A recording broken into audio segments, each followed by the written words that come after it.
Hello అండి. ఎలా ఉన్నారు? నేను బాగున్నాను. మీరు కూడా బాగుండాలని మనస్ఫూర్తిగా కోరుకుంటున్నానండి.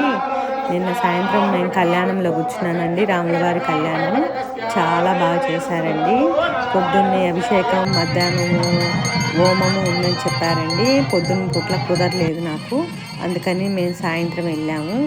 మేము కళ్యాణానికి కూర్చున్నాము. చాలా హ్యాపీగా అనిపించింది. అంత బాగా జరిగిందండి కళ్యాణం. మేము వెళ్ళినప్పుడైతే అమ్మవార్లని అలంకరిస్తున్నారు విగ్రహాలని. చాలా బాగా అలంకరిస్తున్నారు. ఇంకా మేము ఒక్కరమే ఫస్ట్ వెళ్ళింది.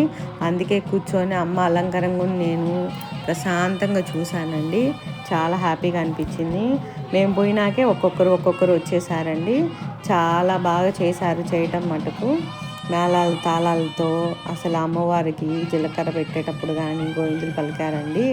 చాలా బాగా పలికారండి. అసలు ఎంత గట్టిగా పలికారంటే ఇంత బాగా అనిపించింది. వెనక్కి తిరిగి చూశాను నేను. అంతా ఆయనకి రాముల వారికి జై కొడుతుంటే హ్యాపీగా అనిపించిందండి. చాలా బాగా జరిగింది కళ్యాణం. నేను ఫుల్ వీడియో చేసి పెట్టానండి. మీరు వెళ్ళి చూసేయండి ఫుల్ వీడియో అని.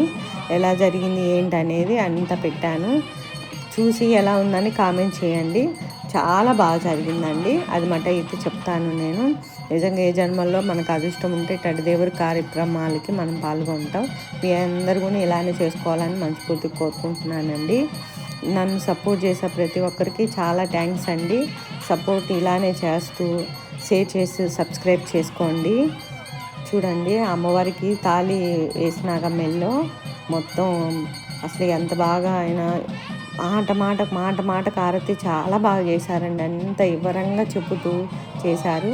నేను మా ఎదురుగానే అందరు వేసినాక వెళ్ళాము. మేము వెళ్ళి తలంబ్రాలు వేసాము. నాకు చాలా ఆనందం అనిపించింది. అలా మన చేతులాట చేపిస్తుంది దేవుడి కార్యక్రమం అయినా చాలా హ్యాపీగా అనిపిస్తుందండి. 5 జంటల చేత ఇలానే చేయించారు. చాలా అనిపించింది. పొద్దున మిస్ అయ్యానేమో అనిపించింది హోమానికి. నేను అంత బాగా చేశారు. ఆ గుళ్ళో మటుకు జనమగం చాలా వచ్చారండి. నేను ఫుల్ వీడియోలో పెట్టాను, వెళ్ళి చూసేయండి. ఓకేనండి, బాయ్.